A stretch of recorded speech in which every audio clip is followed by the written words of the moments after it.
This week's story for all ages is The Mountains of Tibet by Mordecai Gerstein. In a tiny village in a valley high in the mountains of Tibet, a little boy was born. He loved to fly kites. On clear nights, he liked to look up at the Milky Way and the stars. There are other worlds up there, he said to himself. Someday I'm going to visit them. He grew up to be a woodcutter. As he gathered his wood, he looked out beyond the far mountains. There are other countries out there, he said to himself, cities and oceans and people of other races. Someday I'll go see them. But he was always busy with work and his wife and children. He lived to be very old, and he never left his valley. Then he died. He found himself in a place that was both very dark and very bright. He heard a voice speaking to him. The voice said, "You now have a choice.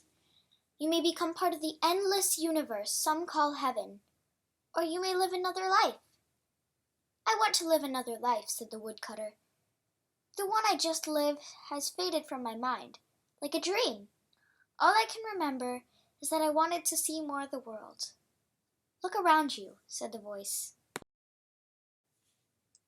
The woodcutter looked out and saw all the worlds of the universe. They blazed and spun like fireworks on New Year's Eve. "There are hundreds and millions of worlds," said the voice. "They are called galaxies. Each one is different and each one is beautiful, and you may choose any one you would like to live in." Then the woodcutter heard the galaxies singing to him. "Choose me, choose me," sang each one. The woodcutter was frightened. His head began to spin. "How can I choose?" he cried. "Choose from your heart," the voice replied. There was a pinwheel-shaped galaxy that looked like a great splash of milk. "I like that one," said the woodcutter. "That galaxy has hundreds of millions of stars," said the voice. "They come in all shapes and sizes, and any one you like may be your own." All the stars of the galaxy sparkled for the woodcutter. They flashed like fireflies in the woods on a summer night. But one star caught his eye. Its light was warm and golden. "I'll take that one," said the woodcutter. "That star," said the voice, "has 9 perfect planets revolving around it. Which one would you like to be your home?" The woodcutter saw the 9 planets, each in its place. One was huge, with swirling clouds.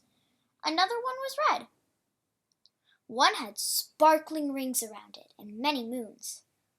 One looked like a blue-green marble the woodcutter had had long ago as a boy. "I like that one," said the woodcutter. "Somehow it looks like home." "On that planet," said the voice, "live hundreds of thousands of different and wonderful creatures.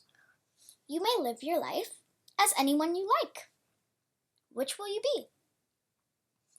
The woodcutter looked again, and there were all the different creatures parading past him. Some swam, some danced, and some flew. "Come be like me," each one called. "See how much fun you can have. See how beautiful you'll be." There were whales and goldfish, lions and pussycats. There were snakes and giraffes. There were butterflies, and there were people. The woodcutter almost decided to be a seagull, gliding on the sea breeze. Then he saw a child, watching the seagull and laughing. The child was flying a kite. "I want to be a person," said the woodcutter.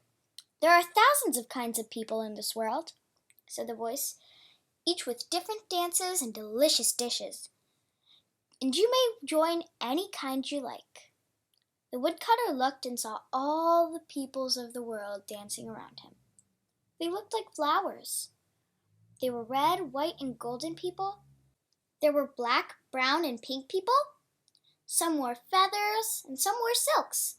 Some wore plaids, some stripes. They all danced their dances and called to him in all their different languages. "Just taste this," they called, holding out their most tempting dishes. "This is the hardest choice," said the woodcutter. Finally, the music of the golden people touched his heart. "I will join them," he said. "Now," said the voice, "where on your planet would you like to be born? It may be anywhere you like." Then the woodcutter saw all the countries that he'd never seen during his life. He saw forests and plains. He saw deserts and green islands. He saw great cities and lush jungles. But there was one green valley, high in the craggy mountains, that seemed to wink at him and whisper old familiar stories. "That looks like a perfect place to be born," said the woodcutter. "There are dozens of young mothers and fathers in that valley," said the voice. "Whichever you like best will be yours." The woodcutter felt the love of all the young mothers and fathers of the valley flow up to him. They all smiled and held out their arms to him, calling, "Come to us! Come be ours!" He saw a man whose smile made his heart sing. He saw a woman whose smile made him feel safe and warm. "I want them for my parents," he said. "Last," said the voice, "you may choose whether to be a boy or a girl." "I seem to remember that I was a boy," said the woodcutter. "This time I'd like to see what being a girl is like." And so, in a tiny village, in a valley, high in the mountains of Tibet, a little girl was born. She loved to fly kites. The end.